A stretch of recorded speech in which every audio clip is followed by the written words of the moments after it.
Well, welcome to another edition of the Mile High Real Estate Podcast. And I am excited today.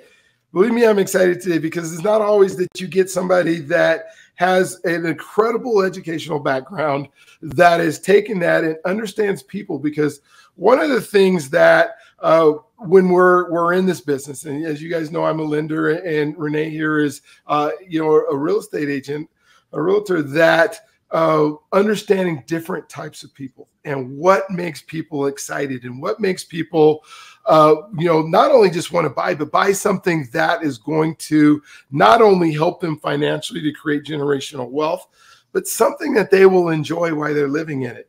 And she has this unique set of skills that allows her to be able to do that. She's really successful in the business. She, like I said, she understands people, but she also understands what people are looking for when they give her those hints that they may or may not know exactly what it is they want or don't want. And so, Renee, I said, now let me tell you. So my wife is named Renee, right? And so literally I told Renee, if I forget your name, I'm going to be in big trouble. And so I must have subliminally just said that because somehow I said Rachel and her name is Renee. And that I'm just, it's hilarious. It's not really hilarious. I apologize. You don't mess up somebody's name. And I did. So Renee, thank you for being on today. I appreciate the fact that you took some time out to come on to kind of talk to folks about what it is that you do best. And so if at first right now, could you just tell everybody how they can get a hold of you? I'd love that. And then we'll go into your story a little bit. Yes. So first, thank you, Brian, for having me. I'm really honored to be here, and it's a pleasure. And the best way for people to get a hold of me is through my website, which is www.reneesellscolorado.com. All right. Renee Sells Colorado, not another name that sells Colorado. It's Renee Sells Colorado. I love it. And if you could just kind of tell us a little bit about your background. How did you get involved in this thing called real estate, and why do you like helping people? Okay. So it's a pretty unique story, actually. I have a background in psychology and a master's in social work. And when I first started my career, I was running a family therapy practice. After graduate school, I ran a family therapy practice for about 5 years. And it kind of burned me out a little bit. And so I thought I needed to find something else that I could do. And I found myself looking at houses on the internet all day long. And my husband and I were not looking to buy a house at that point. And I thought maybe there's something to this. I'll go get a real estate license. And if I like it, I like it. If not, I'll find something else. And I ended up liking it a lot more than I thought I would, because it's a really good fit for my skills and my interests.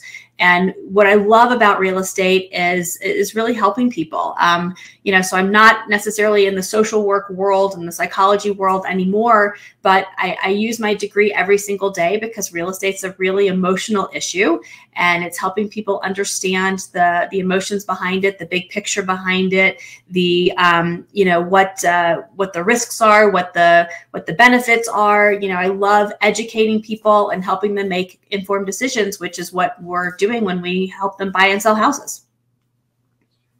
Absolutely. That is so cool that, and to think and how to pair that together. And, you say like, well, I'm not in psychology, but it's all about the psychology side of, like you said, this is probably one of the biggest transactions that people do in their lives or when they're buying and selling houses. And so to be able to do that in a way that, because I think we make our decisions based on emotion, right? We back them up with logic.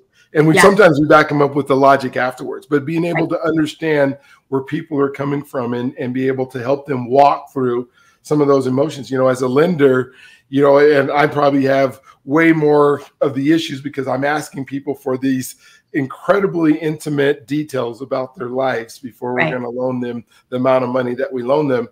And so those emotions show up. And I love the fact that I could rely on somebody like you to say, can you help me with this? Because they're not, they're either getting it or they're not, but they can't see the big picture at the end. That end result, which is everybody's happy the day that they get the keys to their house, right? It's that process that goes through that can be, people remember that sometimes. It can be almost trauma, in some instance when we're asking for last minute stuff that doesn't make any logical sense. And I will admit, we ask you for stuff that makes not even a little bit of sense to me, you know? Right. So what do you think that over the years that you've done that make you such an exceptional agent, that kind of separates you from other folks? So it kind of speaks and goes hand in hand with what we were just talking about real estate being an emotional issue. You know, real estate is not a house business. Real estate is a people business. And you know, when you have good relationships and good connections with your clients, then the process works. And when the connection is not there, then it's a lot harder, and sometimes it doesn't work. But what I've learned over the years is that it's, you know, I'm not in it to sell houses and close transactions and do deals. I'm in it to build relationships with my clients so that they come back to me over and over again, year after year, with any real estate related question or concern and become repeat clients. That's how I built my business. And that's really what I truly feel like. You know, I'm an advocate. I am here to negotiate on behalf of my clients. I'm here to give them all the information they need to be able to make informed decisions. And, you know, it's not about the money. It's, if I have satisfied clients, they will tell everybody they know that they had an awesome experience with me, and the referrals will come and the money will follow. But this is, I'm here to facilitate their process. I'm here to be their coach and their advocate first and foremost, with their best interest being my first and foremost concern. And that's, you know, that's one of the best things about this business, and one of the things that I think sets me apart. Oh, I love Long that. answer. Sorry for that. Oh, no, that's a great answer. And you think about, like, what could a potential, you know, I come and I sit down with you, and I come to, and I say, Rachel, I want to buy a house. What can I expect from you, you know, as far as, you know, how you're going to take me through the transaction, what it's going to look like? What are some of those expectations that are unique to Renee? So, you know, I think good communication is key. I need to understand where my clients are coming from, what their point A is, to be able to help them get to point B.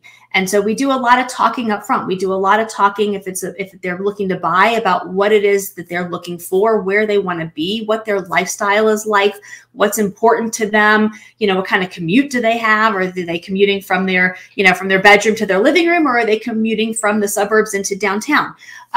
You know, so we talk a lot about what it is that they're actually looking for, but we also talk about the process and what they can expect the process to look like, as well as what the market conditions are, because Denver's a very neighborhood specific market. You know, one neighborhood may hold its value really well, and the next neighborhood over may be functioning entirely differently. And so it's important for us to understand what their neighborhood market is doing.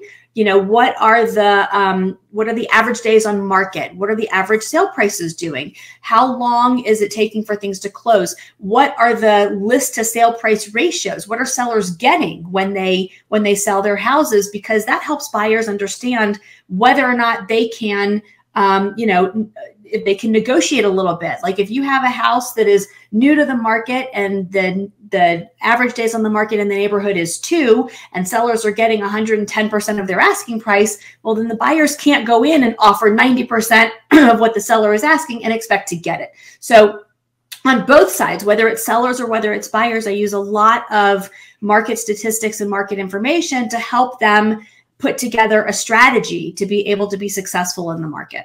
And communication is huge. I need to know that I have the forum to tell people what they need to know, even if they're not going to like what I have to say, because at the end of the day, I want them to make good decisions and not regret their sales and purchases.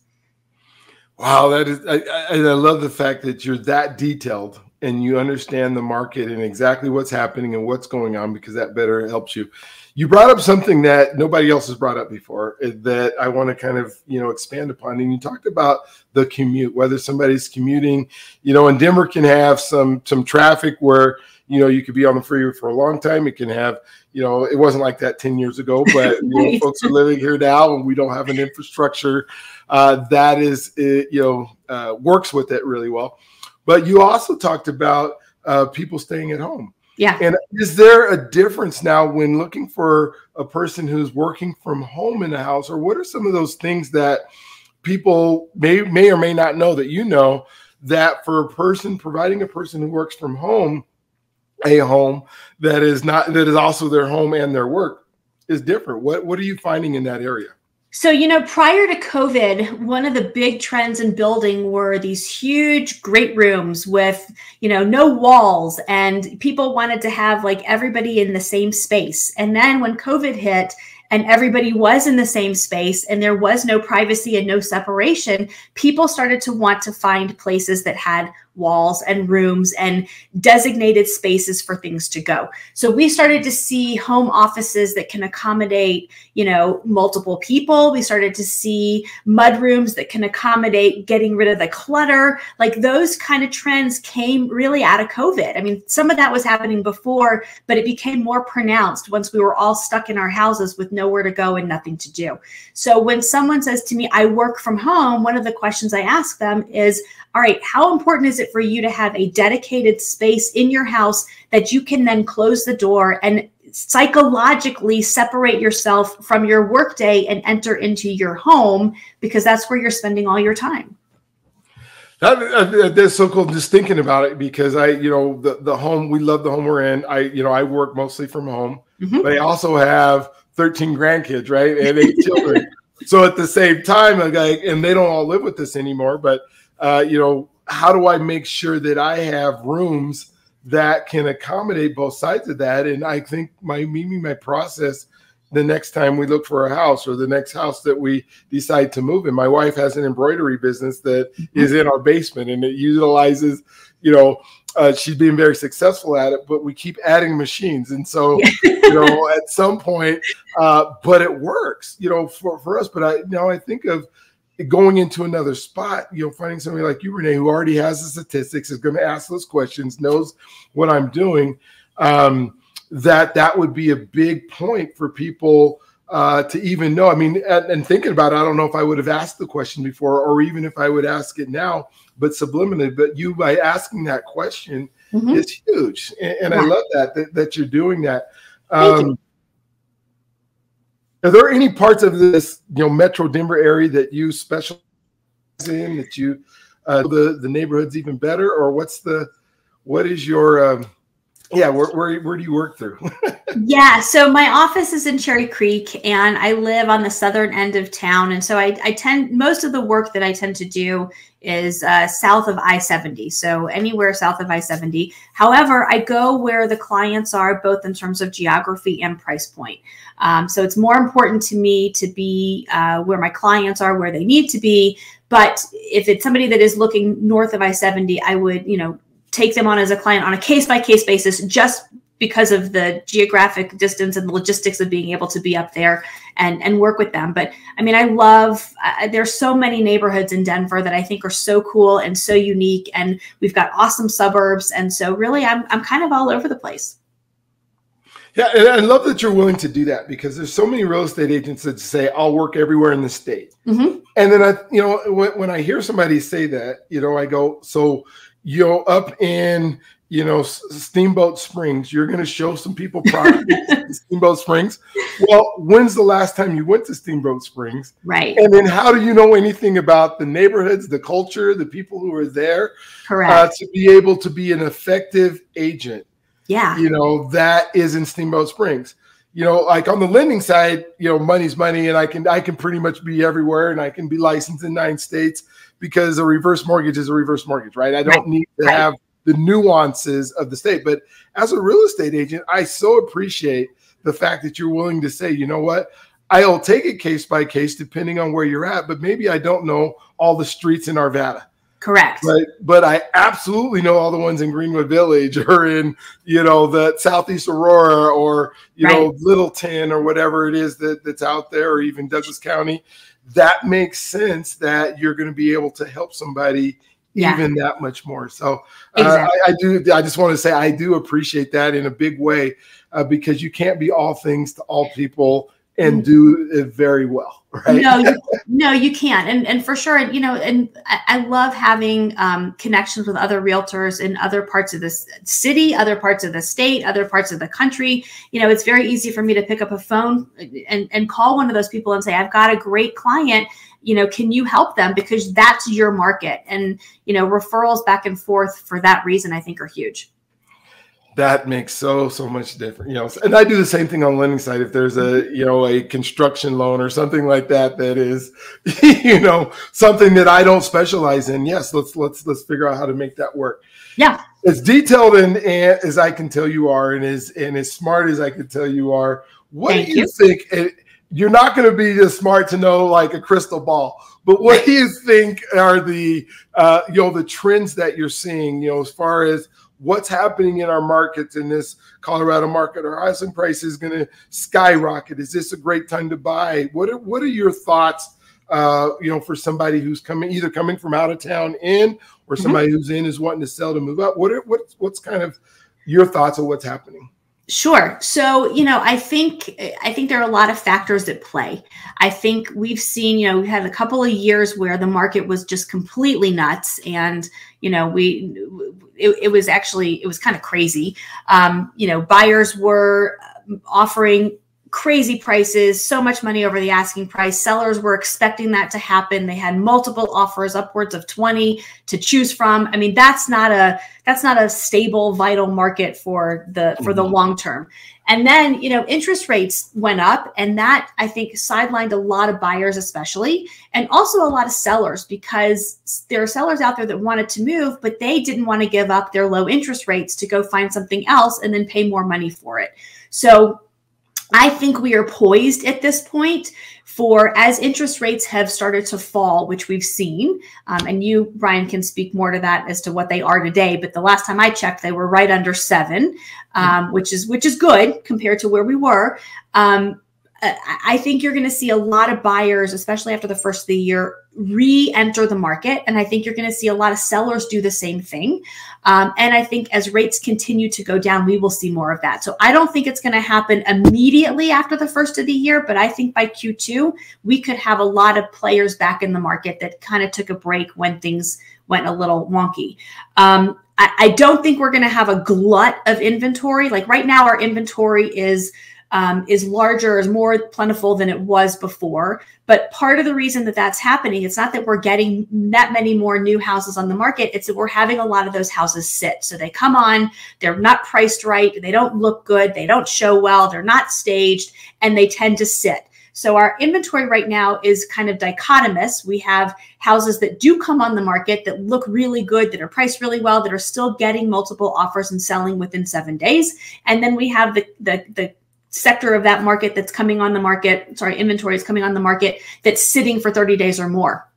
And so I think we're going to have more for buyers to choose from. I think we're going to see more sellers put their houses on the market as the interest rates go down. And I think we're going to have a really thriving market in 2024. That's so cool. A couple of questions on that. As a selling agent, and I know you do some houses where you sell some stuff, how do you help people stage it? How do you help people make sure that it's something that can, because like you said, there's so many that are out there that don't show well. Right. What are some of the things that you do, or some of the ways that you help, and the conversations that you know, if somebody who's watching here is thinking about selling a house, that you help them kind of figure out? I hope they just call you and you walk it through them. Yeah. But how do you help them figure out this is what we need to do compared to, because I think some sellers just think, oh, if I just put it on the market, yeah, somebody will come buy it. Yes. And you know, 2 years ago, that would have happened. Like, you know, as long as the house had 4 walls, a roof, and a door and hadn't burned to the ground, buyers were falling all over themselves to buy it. But that's not the case anymore. So one of the things that I do, and I have always done, is bring in a professional stager. That is part of my listing services that I offer my clients, because I'm not a stager and I don't always have that eye, but my stager does. And so my stager comes in and she will help the homeowner and the seller, you know, figure out what furniture and what accessories they have there that we can use as part of staging. And when the house is occupied by a seller, it's really easy to do. She also helps people declutter. She helps people reposition artwork. And so, you know, and then if the house is vacant, then we rent furniture and we do things like that to stage a house. That's so cool. My daughter she stages houses as well. And so she's in California, but that's one of the things she says is sometimes she goes into some homes and goes, Holy moly. I Holy bet. moly. You know, I because bet. what's beautiful to one person isn't necessarily beautiful to another person. And, Right. you know, or, you know, what, and then she dealt minimal on furniture and that kind of stuff when it's empty, you know, but enough to give somebody a view of what's possible. And I think that's the word that she used with me all the time is what's possible. Because if you fill it with all your stuff, then it's your house. It's not their house, right? Correct. You just wanted to see, okay, how would a bed fit in this room? Yeah. Not like what the bed needs to look like or how it's made or anything like that. They just have to have an idea of thinking about their furniture putting in there. And I bet your psychology degree helped you with some of that. Am I wrong there? Is that something that would... You know, especially for sellers who have been in their house for a very, very long time. And I'm thinking of, you know, people that are downsizing after having raised their family and they're empty nesters. And sometimes, you know, rightfully so, they've been there for a long time and they have a hard time separating the fact that they're not selling their home, they're not selling their memories, they're selling their house and they're moving on to the next stage of life. But the emotional component of that is there. It's real. Yeah, I love that. I've never heard it put that way. You're not selling your memories, you know, because the other person doesn't have those memories that are in those houses that you grew up in. You know, thinking about the house that I grew up in Walnut Hills, I have a lot more memories in that house that my dad bought for $17,000 in 1970 that sold for $540,000 again last year. Oh yeah. But it's a whole separate set of. They'll never be able to have what I had in that, but you're not selling that. You're selling them a new set of memories. Right. Which is really cool to think about that way. Well, what would you say? Go ahead. For sellers, it's a shift in their mindset, right? When you decide to sell your house, you have to shift out from this is my home to this is a house. It's more like thinking about living in a hotel because that's why staging works, right? You want the buyers to walk in and be able to envision themselves living in this house. But with the seller's stuff, as you said, as your daughter said, you know, it's hard to do that. But when the seller has a shift in the mindset, like that's what starts the whole process in motion. And that's what makes the buyers be able to see, you know, oh, I can walk in here and this is where my TV is going to go. And this is where this is where my desk is going to go. And this is going to work for my family for this, that, and the other. It's really cool. Oh, man. So talk to me about new builds, because I know with inventory and they're trying to build, you know, I'm out by the airport and overall 24/7, they're going to put, I don't know, 20,000 houses over there. Yeah. What is, you know, for somebody coming in and trying to figure out out by you, I mean, there's a lot of new builds as well. You know, somebody who's looking, what is the advantage or disadvantages of a new build compared to any other place? Maybe you can a retail home. Yeah. So, you know, it depends upon, first of all, new builds are great. And there's a lot of building going on in several different areas of the metro area. I was just with clients a couple weeks ago out in Sterling Ranch, which is Southwest Littleton near Waterton Canyon. You know, you've got Aurora Highlands being built on I-70 east of the airport. There's a lot of stuff going on and it's all very, very cool. With new builds, it depends upon how much time a buyer has. Are they looking for something that they need to get into immediately?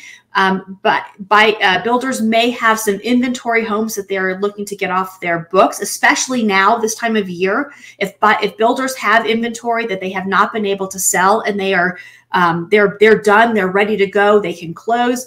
Buyers can get great incentives right now going into a new build and saying, I can close by the end of the year.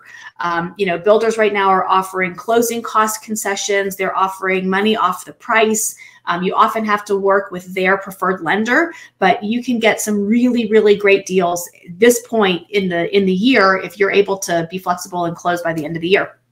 If you have time and you want to build a house from what we call a dirt start, meaning that you buy the builder helps you choose the lot and you choose the floor plan and you choose the finishes, which can be a lot of fun for a lot of people. That's a really great way to get into a new home that's never been lived in before by anyone else. You could get to make it your own and customize it. And, you know, builders, they've gotten really, really smart in the last couple of decades. Like building trends have changed and they keep up with the times. And so they know what people are looking for and they put those things into their houses. Yeah, that is so cool when you think about the fact that somebody can move into something and pick all the things that they want and get there. You get to pick the lot, that kind of stuff, and it's still, you know, a really viable way of finding a piece of property. And you know, if there's inventory right now that they're trying to sell, it's not because it's a bad house or there's something wrong with it. It's because probably somebody fell out. Somebody was going to buy it before. They built it for that person. That person no longer qualifies or something like that. And now there's this beautiful house. And then, but there are the considerations of, like, you know, sometimes putting a fence around or doing landscaping or that kind of stuff that can cost extra money, where when you move into something that is already done and been there and proven to be, then you can have maybe new schools instead of old schools. You know, those are some of the things too. I'm sure that you help people consider as they're looking for new builds. But just want to make sure you know that Renee can take you to any of those. She can make sure, and she knows about them. Like, she already gave great examples of, you know, the different things. Renee, give me an example of, like, your superpower. Like, what if all the things that you do well, and I can tell there's a lot of them, what I guess would be your favorite thing to do? Because we can do a lot of stuff, you know, a lot of things good, but there's stuff that we love to do. So what would you consider that superpower to be? So I would say my superpower is being organized. You know, if you were to come look at my pantry, my friends and my family like to go and just look at my pantry because it's really organized. But my organization skills, my spreadsheet skills, I automate my systems really well. I'm just a very organized person that way. So I would say my superpower is my organizational skills. I love it. Are you as detailed? Because this is, my wife gets upset with me because she's a detailed person too, is when, like, at the can of Campbell's soup, the label isn't facing out. Are you that detailed as well? Okay. So yes, I love it. I love it. I love it. Which makes a perfect person who can help you out with a transactional thing like a real estate transaction, because there are so many little details that if somebody else is taken care of, that you can just think about the emotional side. That's my part, right? The emotional side of what is so fun about the whole process, because they're taking care of this stuff that'll irritate you, you know, that you don't even understand, and maybe sometimes even need to understand because they'll explain it to you. So Renee, I mean, we're kind of running on time, and I love the fact that you've been on. This has been such a great conversation. Could you please tell everybody how to get a hold of you again, and then maybe any closing thoughts that you would have? Yes. So again, my website is www.reneesellscolorado.com. That's the best way to reach me. And Brian, this has really been awesome. This has been so fun, and I would love to do this again. It's just really fun to talk to you and talk about real estate and lending and all the things. And, you know, just final words. Like, I just think that it's important for people to, you know, to connect with professionals that have their back and really want to do what's right for them and help them. And I'm one of those people. So that's all I have to say. Love it. Well, Renee, if you're willing to come back, I'd love you to come back. Maybe we can bring a client back with you that can, you know, really talk about, you know, what you did for them and how detailed you were through the transaction and all those wonderful things that you have some superpowers and skills that you're able to do. And I hope that you guys are looking on that southeast side of the Denver metro area, in the Greenwood Village area, the Littleton area, you know, the southeast Aurora area, that you will give Renee a call, because I can promise you you're going to be happy with the service that you get and the things that she's able to do. And so don't want you to forget that, one, you can do this. It is important that you realize that even if you're a first-time person who's never purchased a house before, this is something you can absolutely do. We are set up in this country like you deserve this, that we are doing everything we can as a society, as a communities, to be able to get you into homeownership, because it's one of the best ways to create generational wealth. You spend that $2,000 to $2,500 a month in an apartment and you stay there for 10 years, you can spend $250,000 on somebody else's dream and paying somebody else's mortgage. So you can do this. You deserve this. And finally, let us help you. I know my voice is going away, but I will be still happy to help you any way that I possibly can. And I know Renee will do the exact same thing.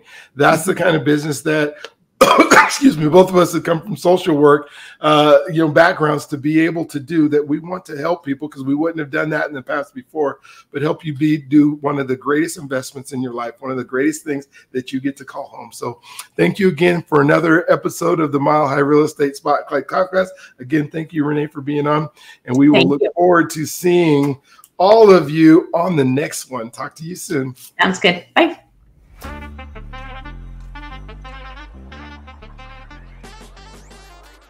This is Brian Arnold, and if you are listening to this part, you've just watched one of our episodes of the Mile High Real Estate Spotlight, where we've just talked to one of the best of the best. And I want to thank whichever guest that was here.